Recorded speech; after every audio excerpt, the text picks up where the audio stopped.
ಚಾಮುಂಡಿ ಬೆಟ್ಟದಲ್ಲಿ ಕಿಡಿಗೇಡಿಗಳ ದುಷ್ಕೃತ್ಯದಿಂದ ಅರಣ್ಯ ಪ್ರದೇಶ ನಾಶ ಖಂಡಿಸಿ ಮತ್ತು ಕಿಡಿಗೇಡಿಗಳ ಬಂಧನಕ್ಕೆ ಒತ್ತಾಯಿಸಿ ಮೈಸೂರು ಹಳೆ ಜಿಲ್ಲಾಧಿಕಾರಿ ಕಚೇರಿ ಮುಂಭಾಗದಲ್ಲಿ ಕರ್ನಾಟಕ ಸೇನಾ ಪಡೆ ವತಿಯಿಂದ ಪ್ರತಿಭಟನೆ ನಡೆಸಲಾಯಿತು.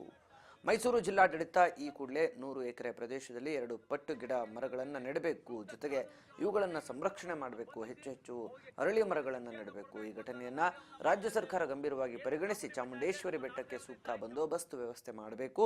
ಪ್ರತಿದಿನ ಪೊಲೀಸರು 2-3 ಬಾರಿ ಚಾಮುಂಡಿ ಬೆಟ್ಟಕ್ಕೆ ಗಸ್ತು ತಿರುಗಬೇಕು.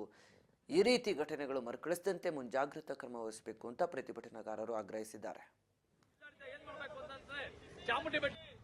ಚಾಮುಂಡಿ ಬೆಟ್ಟದಲ್ಲಿ ಕಿಡಿಗೇಡಿಗಳ ಬೆಂಕಿಯನ್ನು ಹಚ್ಚಿ 100 ಎಕರೆ ಅರಣ್ಯವನ್ನು ನಾಶ ಮಾಡಿದ್ದಾರೆ. ಇದನ್ನ ನಾವು ನಮ್ಮ ಕರ್ನಾಟಕ ಸೇನಾ ಪಡೆ ವತಿಯಿಂದ ತೀವ್ರವಾಗಿ ಖಂಡಿಸ್ತಾ ಇದ್ದೀವಿ. ಹಾಗೂ ಈ ಕೂಡಲೇ ರಾಜ್ಯ ಸರ್ಕಾರ ಹಾಗೂ ಜಿಲ್ಲಾಡಳಿತ ಏನು ಬೆಂಕಿ ಹಚ್ಚಿದ ಮೇಲೆ ಕಿಡಿಗೇಡಿಗಳ ಮೇಲೆ ಸೂಕ್ತ ಕಾನೂನು ಕ್ರಮವನ್ನು ಕೈಗೊಂಡು ಅವರನ್ನು ಬಂಧಿಸಿ ಅವರಿಗೆ ಕಠಿಣವಾದ ಶಿಕ್ಷೆಯನ್ನು ಕೊಡಬೇಕು ಅಂತ ನಾವು ಆಗ್ರಹವನ್ನು ಮಾಡ್ತಾ ಇದ್ದೇವೆ. ಏನು ಚಾಮುಂಡಿ ಬೆಟ್ಟ ಇದೆ, ನಮ್ಮ ನಾಡದೇವತೆ ತಾಯಿ ಚಾಮುಂಡೇಶ್ವರಿ ಬೆಟ್ಟ, ರಾಜಮಹಾರಾಜರು ನಮ್ಮ ಮೈಸೂರಿನ ರಾಜಮಹಾರಾಜರ ಅಧಿದೇವನಾದ ಸಂಸ್ಥಾನ ದೇವತೆ ತಾಯಿ ಚಾಮುಂಡೇಶ್ವರಿ. ದೇಶ ವಿದೇಶಗಳಿಂದ ಭಕ್ತಾದಿಗಳು ಬರ್ತಾರೆ ಇಲ್ಲಿ ಚಾಮುಂಡಮ್ಮನ ಬೆಟ್ಟಕ್ಕೆ.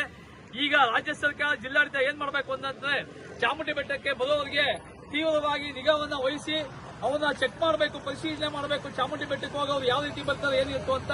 ಹಾಗೂ ಚಾಮುಂಡಿ ಬೆಟ್ಟದಲ್ಲಿ ಬೀಡಿ ಸಿಗರೇಟ್ ಇವನ್ನ ನಿಷೇಧ ಮಾಡಬೇಕು. ಹಾಗೂ ಮುಂದೆ ಈ ರೀತಿ ಅವಘಡಗಳು ಮುಂದೆ ಶಾಶ್ವತವಾಗಿ ಆಗಬಾರದು. ಆ ರೀತಿ ಕಟ್ಟುನಿಟ್ಟಾದ ಒಂದು ಪರಿಹಾರವನ್ನು ಕಂಡುಹಿಡಬೇಕು. ಹಾಗೂ ಬೆಟ್ಟಕ್ಕೆ ಸುತ್ತಮುತ್ತ ಸೆಕ್ಯೂರಿಟಿಗಳನ್ನು ಹಾಕಿ ಚಾಮುಂಡಿ ಬೆಟ್ಟಕ್ಕೆ ಹೋಗುವ ಮೇಲೆ ತೀವ್ರ ನಿಗಾ ಇಡಬೇಕು. ಚಾಮುಂಡಿ ಬೆಟ್ಟದಲ್ಲಿ